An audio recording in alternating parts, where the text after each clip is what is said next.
প্রতিষ্ঠার জন্য বুক দিবে, পিঠ দিবে নাকি? আজকের এই বিজয়, আজকের এই পিছন, আজকে পত্র পত্রিকায় আসা, আজকে আন্তর্জাতিক মিডিয়া আসা, 5 তারিখের আগে তো আমাকে কেউ না বলয় নাকি? 5 তারিখে তো সাক্ষী আমি, 5 তারিখ বলে দেন এই যে বাস্তবতা দেখে শরীরের পশমগুলো এখন দাঁড়িয়ে যায়। 4 তারিখে যখন আমরা প্রোগ্রামে গেলাম, আমি নাইবে আমিরের ডান পাশে, আবুল খায়ের ভাই বাম পাশে। আমাদের যাওয়ার বেলা আমি হযরত বিশাল হুজুর আসার কথা ছিল, আল্লাহ তাআলা কারিশমা তিনি এসে পৌঁছতে পারেন নাই। আর তিনি আসলে আমরা ওই পর্যন্ত যেতে পারতেন না, সেটা আলাদা বিষয় ছিল। বাইতুল মুকাররমের সিদ্ধান্ত হলো অফিসে আমাদের প্রত্যেকটা কাজ করার আগে মাশওয়ারা হয়। সেখানে সিদ্ধান্ত হলো মসজিদে বলা, ওখানে আমরা 3 জন দেব। আপনাদের এখানকার কৃতি সন্তান, যুব আন্দোলনের নেতা, ইসলামী আন্দোলনের পক্ষ থেকে আমি মহাসচিব ও ফেজলুল বাড়ি মাসুদ যে নগর সভাপতি ছিল, এই 3 জন কেন্দ্রীয়, আর নেসার যুব আন্দোলনের পক্ষ থেকে। আর নায়েবে আমির সিদ্ধান্ত হলো আমরা কোথায় যাব।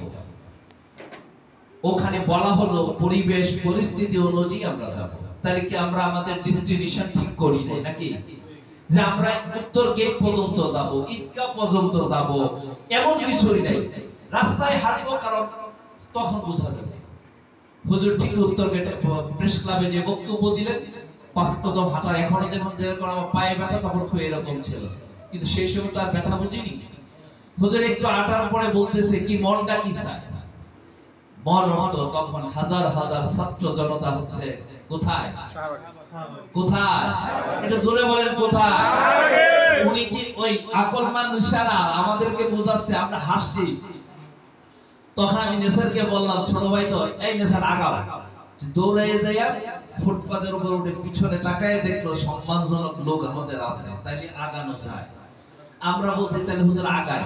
তার অর্থ হচ্ছে আপনারা দেখেছেন এই হাইকোর্টের সামনে এখানে একটা ফোয়ারা আছে, পানির ফোয়ারা, এটা ঘোরার পরেই দেখা যাচ্ছে। এই জন্য পশমগুলো দাঁড়ায়, ডানে বামে শুধু সিভিল দেশে শুধু অস্ত্র আর অস্ত্র। ওই সময় আল্লাহকে সাক্ষী রেখে বলছি, নিশ্চিত মৃত্যু সামনে দেখো একটি কর্মীও মনে হয় সেই সব মৃত্যুর কথা মনে করে নাই, পঙ্গপালের মতো এগিয়ে যাচ্ছে। আমাদের টার্গেট ছিল আমরা মৎস্যভবনের কোণা যাব। যতই আগাচ্ছে ততই স্পিড বাড়তেছে। একটু আগে আগানোর পর হুজুর বলতেছে এখন আর কেউ কাউর কথা বলার কিছু নাই, আগাও সামনে। আমরা রওনা হব ওই শাহবাগ পর্যন্ত পৌঁছে গেছি। কোন সিদ্ধান্ত আমাদের কিন্তু ছিল না, আর শাহিম থেকে সিদ্ধান্ত আমাদেরকে দিয়েছে। এবং সেদিনের বক্তব্যের পরেই নায়েবে আমির বলছেন আগামীকাল বিজয় হবে, আগামীকাল 5 তারিখে আমরা গণভবন দখল করব। সেটা ছিল এলহামি শক্তি, ফাইজুল করিমের মুখ দিয়ে বলা নয়, এটা আল্লাহ পাকের পক্ষ থেকে বলা হয়। এরকম কোন সিদ্ধান্ত আলোচনা আমাদের আসে নাই। ওখানে যে বক্তব্য দিতে হবে তা তো না, সমস্ত আজকে যারা দেখতেছেন নাহিদ তাহিদ তারা সবাই দৌড়ে আসছে, এসে বলে হুজুর বক্তৃতা দিতে হবে। আমরা যেখানে বসে, আমি তো উপরে উঠতে পারি না, আমাকে হুজুর টানতেছে, তো পায়ে তো ব্যথা, নিচে রোলাম। হুজুর বক্তব্য দিলেন, আমরা নেমে ঘুরে আসলাম। আসার পরে তো আমির আমাদেরকে ধরছে, নায়েবে আমির পার হয়ে গেছে, ছাত্রদের রুমে ঢুকে এখন আমারে ধরছে। আপনারা যে রমনা ওই কি বলে শাহবাগে গেলে সিদ্ধান্ত কোথায়? আর হুজুর বসছে আজকে সে ধরবে, চেহারা খুব কালো। এরপরে আমার ভাগের মুখে ফেলে দিয়ে গেল। আমি হাসতেছি, বলে সিদ্ধান্ত তো ছিল। কিসের সিদ্ধান্ত ছিল? সিদ্ধান্ত ছিল পরিবেশ পরিস্থিতি আমাদের দেখে, পরিবেশ দেখতেছি আগে যাচ্ছে, পরিবেশ দেখলাম ওই পর্যন্ত পৌঁছছি, সুস্থ মতো ফিরে আসছি। হয়তো জীবন মৃত্যু না জীবন, তো সালাকি হয়েছে। এই হলো সিদ্ধান্ত। যেই সিদ্ধান্ত আরশাদিনের পক্ষ থেকে থাকে, যেই সিদ্ধান্ত কর্মীর মধ্যে আল্লাহ তাকওয়ার মধ্যে থাকে, যেই সিদ্ধান্ত কর্মী এবং নেতার মধ্যে অন্তরের মিল থাকে, সেই সংগঠন কোনোদিন পরাজিত হতে পারে না, কোনোদিন বঞ্চিত হতে পারে না, সেই ধর্ম কোনোদিন অন্যদিকে যেতে পারে না নাকি? আমাদের অবস্থান হলো ঠাল নাই তোলর না ভাই নিধিরাম সর্দার।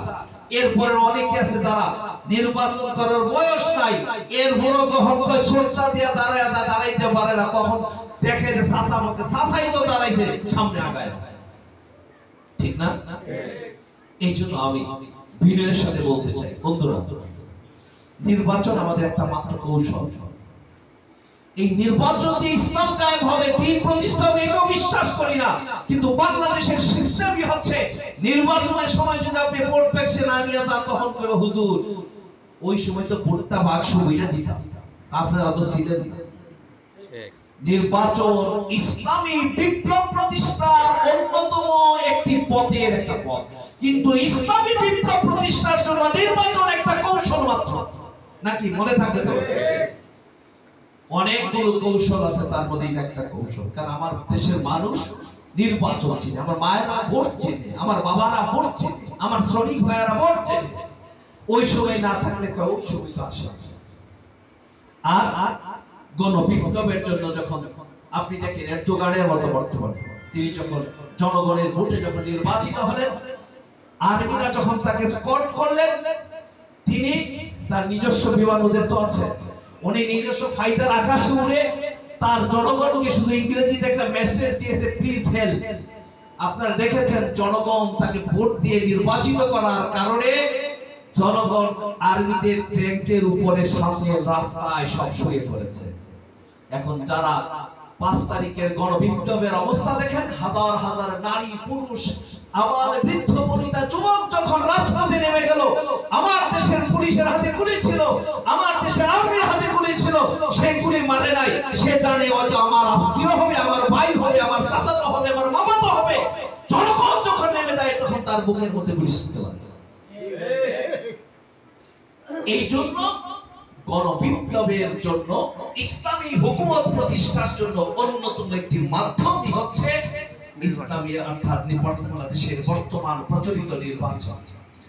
আপনার সংখ্যা যখন থাকবে, সংসদে আপনার প্রতিনিধিত্ব থাকবে, তখন তারা কিন্তু আপনাকে সেই রকম মূল্যায়ন করবে। 1 2 হচ্ছে নির্বাচন একটি কৌশল, নির্বাচনের বিষয়গুলো এটা পর্যায়ক্রমে জেলা কমিটি আপনাদেরকে আলোচনা করবে।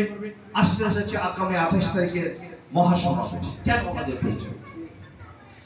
প্রয়োজনটা, অনেকে তো ফুটবল খেলা দেখাচ্ছেন, ক্রিকেট খেলার আপনি দেখবেন নামার আগে ওরা খুব প্র্যাকটিস করে, ফাস্ট বোলার নেমেই বল করে, মনে হচ্ছে যেন এই স্টিক গুলো আর থাকবে না, ভেঙে চুরমার করে দিয়ে যায়। এটা উভয় পক্ষই নেমেই মোটামুটি শরীর কসরত করে, পরে টচ হয়, টচে